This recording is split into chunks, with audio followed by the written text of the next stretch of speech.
The number one reason that most speakers are not easily understood is rhythm. To get even more specific, it's knowing which syllables should be emphasized or stressed and which syllables should be reduced or rushed. Now in English, there are not a lot of rules that we can count on to tell us where to stress or emphasize and which syllables we need to reduce or rush, but we do have some guidelines, and I'm going to share my top 3 with you in this lesson. Number 1, in compound words, that's 2 words put together to make a new word, the first syllable is usually stressed or emphasized. And remember, to stress a syllable, you need to make the vowel louder, longer, and go up in pitch. Let's try a few examples and practice putting the emphasis on the first syllable. Bookshelf, bathroom, anyone, headquarters. So notice in the first syllable, I'm making that vowel louder, longer, and going up in pitch. That's how we stress a syllable. Number 2, prefixes are usually reduced or rushed. They are not stressed. Let's try a few examples and notice how quickly I get through that first syllable. I cut the vowel so much that there's almost no vowel at all in the first syllable of these words, in the prefixes of these words. Unlock, include, pretend. So not pretend, but pretend. Pretend. Repeat. Now this one has some exceptions, especially when you're looking at a word that is the same but pronounced differently based on the part of speech. Take a look at the examples, it'll make sense. Look at the difference between the noun convict, where the prefix is stressed, convict, and the verb convict, where the prefix is not stressed, it's rushed, convict. That's right, so the noun is convict, the verb is convict. Convict, that's the noun. Convict, that's the verb.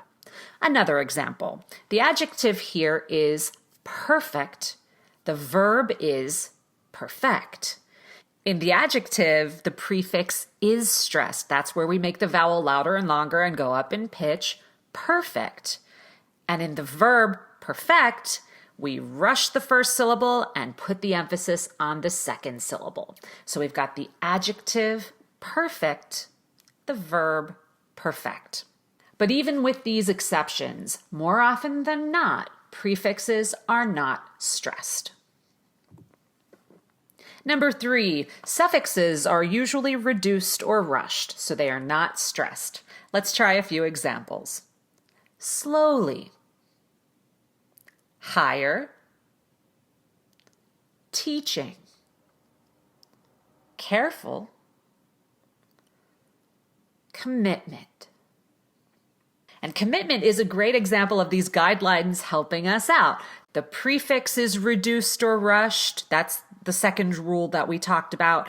The suffix is reduced or rushed, so we know exactly where to emphasize. Not on the prefix, not on the suffix. There's only one other syllable in the word. That's where we're going to put the emphasis. Commitment. Commitment. Commitment. Good. Now there's an exception to this one too. Shocking, I know, an exception to a rule in English. Every rule has its exceptions. But in this rule, the exceptions to the suffix rule are words that are of French origin. In most words of French origin, you will stress the final syllable of the word.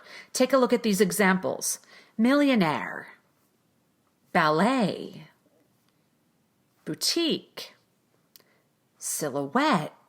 So in words that are from French, most often the final syllable is stressed. And you hear that in the accents of native speakers of French when they are speaking English. So one exception to this rule is words of French origin, you will stress the suffix in those words. So hopefully these guidelines will help just a little, help you decide which syllables to stress or emphasize and which syllables to reduce or rush.